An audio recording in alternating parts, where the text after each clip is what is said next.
Salut et bienvenue sur ce podcast Conversation créative. Je suis Floria, aussi connue sous le nom de Planète Floria. Je suis animatrice d'ateliers artistiques. Je crée des outils pour te permettre d'utiliser l'art comme un moyen de développement et d'expression personnelle. J'ai la croyance que nous sommes tous et toutes créatives et que l'art n'est pas réservé qu'à une élite. Tout le monde peut peindre, dessiner, écrire et danser juste pour le plaisir et non pour la performance. Au fil des épisodes, nous explorerons des sujets tels que la connexion entre l'art et le bien-être, comment cultiver la confiance en soi à travers la créativité et bien d'autres encore. C'est parti pour l'épisode du jour. Salut, j'espère que vous allez bien. Je le dis à chaque fois, mais je suis trop contente de vous retrouver dans ce nouvel épisode du podcast Conversation créative. Comme je vous le disais la semaine dernière dans l'épisode numéro 4 où on parlait de comment l'art pouvait nous permettre de mieux nous connaître, comment l'art pouvait être un outil de connaissance de soi, je vous disais que ce mois-ci on allait explorer un petit peu le lien entre l'art et la confiance en soi. Et aujourd'hui dans cet épisode numéro 5, nous allons parler de comment sortir de sa zone de confort peut nous permettre de gagner en confiance. Comment sortir de sa zone de confort peut aider à renforcer notre confiance en nous. Et comment l'art peut être un outil puissant et hyper pertinent pour gagner en confiance. Alors la confiance en soi, qu'est-ce que c'est ? Je dirais que la confiance en soi, c'est le fait de se sentir capable, de se sentir compétent pour relever des défis, pour surmonter des obstacles.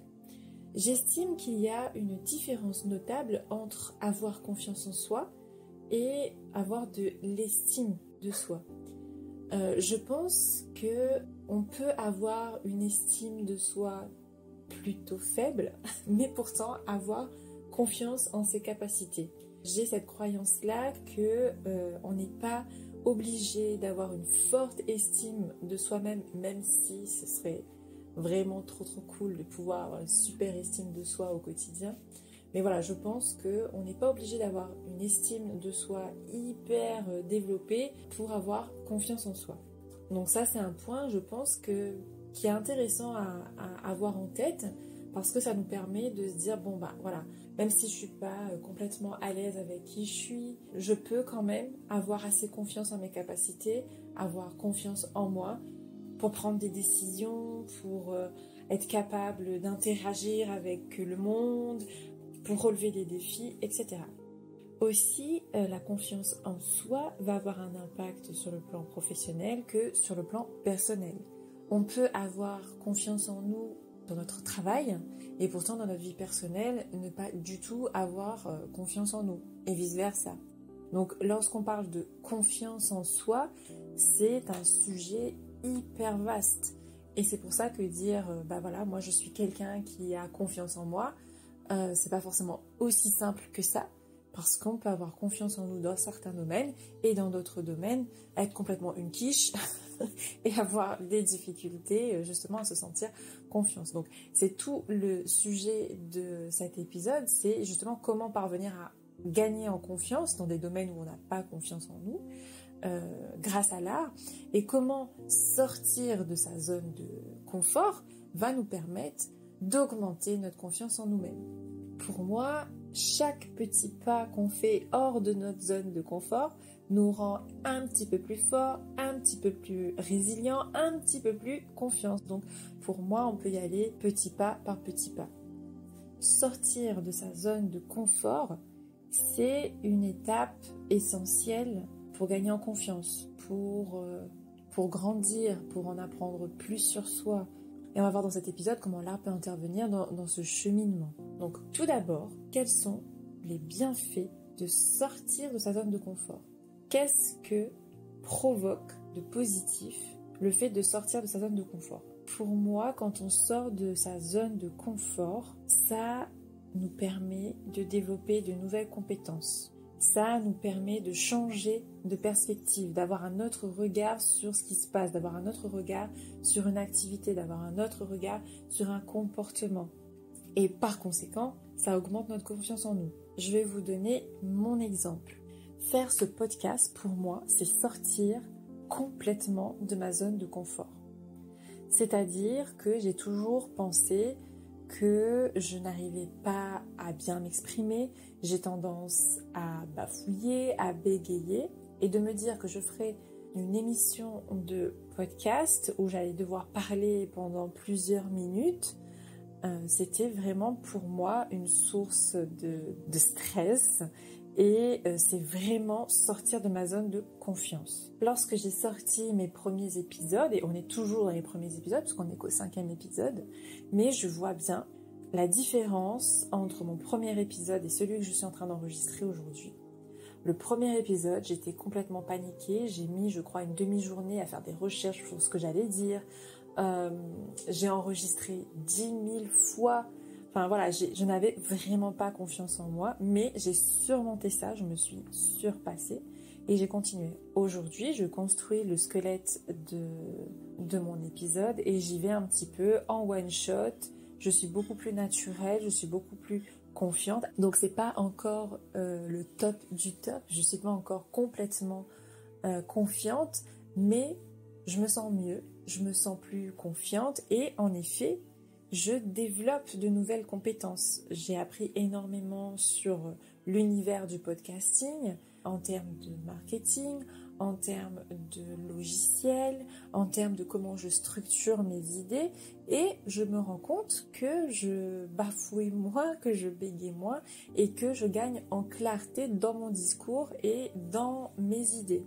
Et donc sortir de cette zone de confort là où j'étais bien dans les petits chaussons à me dire non, je vais rester sur les réseaux sociaux, là on me voit pas trop, où je peux rester derrière mon téléphone, on m'entend pas, etc. Ça m'a permis de gagner en confiance. Aujourd'hui, je me sens beaucoup plus confiante quand j'appuie sur le bouton play et surtout quand j'appuie sur le bouton partager pour vous partager mes épisodes et pour me dire que potentiellement il y aura des gens qui vont m'écouter. Alors là, on va passer au point suivant qui sont les obstacles qu'on va rencontrer et qu'on va devoir surmonter parce que forcément sortir de sa zone de confort, ça implique un inconfort, ça implique des choses à surpasser, à surmonter. Et donc, parmi les obstacles qu'on va certainement, presque systématiquement rencontrer quand on va vouloir sortir de notre zone de confort, c'est de surpasser toutes ces pensées négatives qui sont en lien avec la peur de l'échec ou le perfectionnisme. Ça, c'est vraiment des obstacles qui peuvent nous empêcher de sortir de notre zone de confort. Puisque quand on est dans notre zone de confort, on est un petit peu dans notre bulle, on est sécurisé, on est dans nos petits chaussons. Et sortir de ça, ça fait peur. Mais la peur, elle est là pour nous protéger. C'est quelque chose qui est important à comprendre, je pense. C'est-à-dire que la peur, elle nous permet de nous garder en sécurité. Elle est là pour nous protéger. La peur, c'est un petit peu comme la copine ou la maman hyper protectrice qui va vouloir être comme une gardienne de notre sécurité, qui va vouloir veiller sur nous. Elle a pour mission de nous protéger de situations qui sont potentiellement dangereuses pour elle. En fait, elle va nous dire « Mais reste là, c'est sûr, si tu sors, ben, qu'est-ce qui va arriver? T'imagines si tu échoues? T'imagines si tu te fais mal? T'imagines si tu vas être jugé par les autres, etc. Reste dans ta zone de confort, c'est là, tu es en sécurité, etc. » Donc voilà le rôle de la peur. Et parfois, elle fait bien de nous protéger, parce qu'on pourrait se mettre en danger, en vrai danger, ou dans des situations compliquées à gérer par la suite. C'est pour ça qu'il faut apprendre à relativiser et vraiment à se dire mais est-ce que là concrètement, est-ce que j'ai vraiment raison d'avoir peur? Est-ce que si je fais ça, je vais mourir? J'exagère peut-être un peu, mais c'est pour vraiment que vous compreniez que parfois on a peur, mais notre peur elle n'est pas rationnelle. Avoir peur de se faire renverser par une voiture si on traverse les yeux fermés, oui, ça c'est oui, il faut avoir peur dans ce genre de situation. Mais prendre un pinceau et peindre une fleur et de se dire je vais peindre une fleur, non, c'est pas rationnel. Donc l'intention de la peur, elle est noble, Mais par contre, elle peut nous réfréner, nous empêcher. Et même si elle veut nous empêcher de vivre l'échec fait aussi partie du processus pour gagner en confiance, pour aller mieux et pour être plus en accord avec soi-même, en tout cas. Et on n'est pas obligé d'être sûr à 100% de ce qu'on va faire pour se lancer. Donc là, on revient un petit peu à cette notion de perfectionnisme. J'avais fait un épisode sur le perfectionnisme, sur comment l'art peut nous aider à surpasser le perfectionnisme. Moi, je préfère qu'on dise, voilà, j'ai envie de devenir meilleur, j'ai envie d'être excellent dans ce que je fais, tout en sachant que je ne serai pas parfait. Tout est perfectible de toute façon. Ça, c'est une phrase, je crois que je la dis dans tous les épisodes. Tout est perfectible, donc ça sert à rien d'être parfait, puisque même quand on le sera, il y aura encore moyen de rendre les choses encore plus parfaites. Donc là, je m'éloigne un petit peu, mais je reviens un petit peu à cette idée de pensée négative autour de la peur de l'échec, du perfectionnisme qui peut nous empêcher de sortir de notre zone de confort. L'art peut vraiment être une porte de sortie pour briser cette bulle, pour briser ces fausses croyances, ces croyances limitantes. Parce que l'art va nous permettre d'exprimer des émotions, d'exprimer des idées de manière créative. L'art va nous prouver qu'on peut faire quelque chose de différent.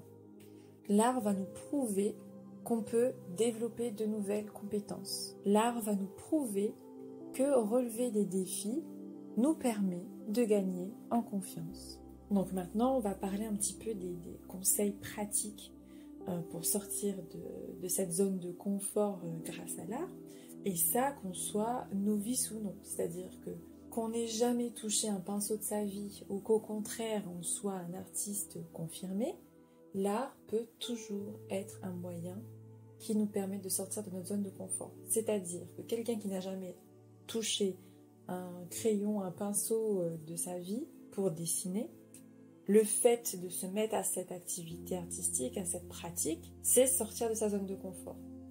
Un artiste peintre confirmé, professionnel ou je ne sais quoi, dans son cas à lui, ça va être plutôt de tester d'autres pratiques pour sortir de sa zone de confort et pour retrouver un peu l'inspiration. C'est vrai que c'est une problématique que beaucoup d'artistes rencontrent, c'est que quand ils sont dans une seule pratique, à un moment donné, trouver l'inspiration, ça peut devenir compliqué. Comme les écrivains avec la page blanche, les artistes, c'est la toile blanche.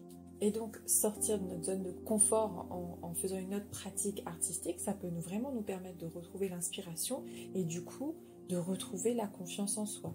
Un artiste peintre va peut-être se dire, bon bah, voilà, pendant ces prochains mois, je vais me mettre à la poterie, à la céramique, ou je vais pratiquer une activité autour du théâtre, de la danse, etc. Une autre pratique qui va permettre d'ouvrir le champ des possibles et de développer de nouvelles compétences, tout simplement. Et selon moi, et je sais que dans les thérapies cognitives et comportementales, on utilise cette technique, c'est-à-dire, on appelle ça l'exposition graduée. C'est une technique qui va consister à affronter, entre guillemets, progressivement une situation qui nous stresse ou qui nous met un petit peu dans l'inconfort.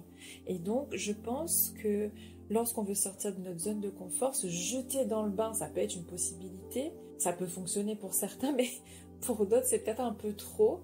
Et je pense qu'il est peut-être mieux d'y aller progressivement. C'est-à-dire qu'au départ, si on n'a jamais fait d'aquarelle par exemple, on va commencer par faire un nuancier. C'est-à-dire qu'on va prendre notre feuille et on va s'entraîner à faire un joli nuancier et tester chaque couleur et on va noter sous chaque couleur quelle est sa référence et le nom de cette couleur. L'étape suivante, ça va être de prendre une couleur de notre palette et de faire différentes nuances avec cette seule et même couleur. C'est-à-dire quand je vais ajouter plus d'eau, ça va faire ça. Quand je vais en mettre moins, ça va faire ça, etc. Ensuite, ça va être tout simplement de faire un exercice que moi j'apprécie et qui a fait plus d'1 million de vues sur Instagram.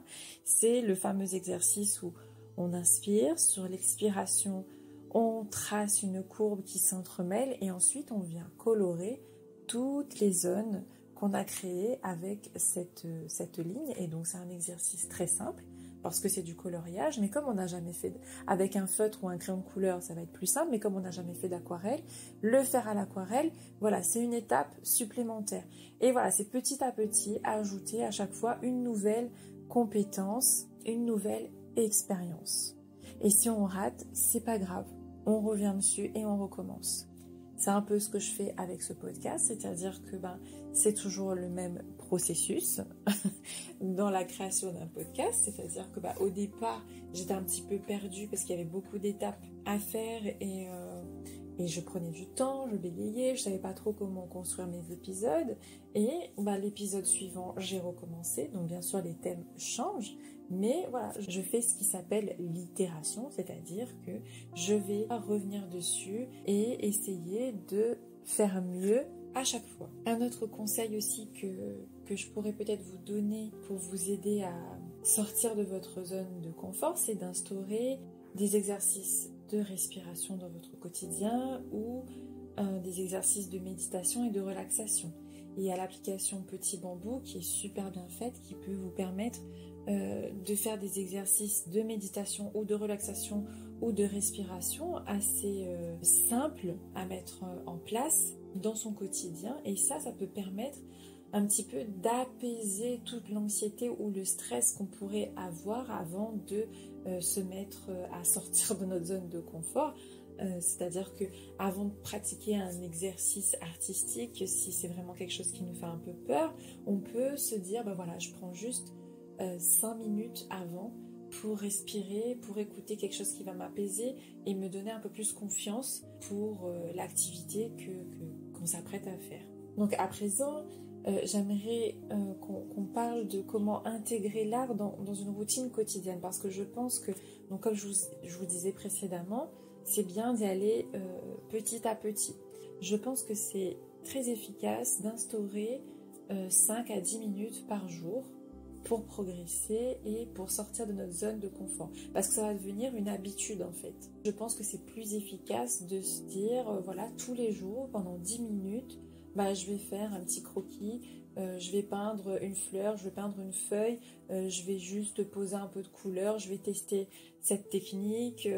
Et je pense que le fait d'instaurer ça dans une routine, dans des habitudes, ça nous permet de gagner en confiance. Et chaque jour qui passe, on sera beaucoup plus à l'aise. Alors c'est vrai qu'on n'a pas forcément beaucoup de temps, je pense que on est tous comme ça aujourd'hui, enfin on est nombreux comme ça aujourd'hui à avoir peut-être des emplois du temps chargés et là se dire il faut que je mette encore 10 minutes tous les jours pour me consacrer à ça, ça va être compliqué. Donc ça peut potentiellement être notre peur qui parle ou tout simplement notre stress, notre anxiété qui s'exprime. Mais je suis persuadée que en fait on peut trouver le temps quand on veut vraiment. Alors selon une étude de médiamétrie qui a été publiée en février 2023, un Français surfe en moyenne 2h18 par jour sur Internet. Donc je me dis que sur ces 2h18, il y a potentiellement 5 à 10 minutes qu'on peut gratter là-dessus pour faire une pratique artistique, sachant qu'en plus, l'art a potentiellement cette capacité à nous faire du bien. On peut se mettre un petit rappel sur son téléphone le soir, le matin, entre midi et 2. On peut même le pratiquer en famille.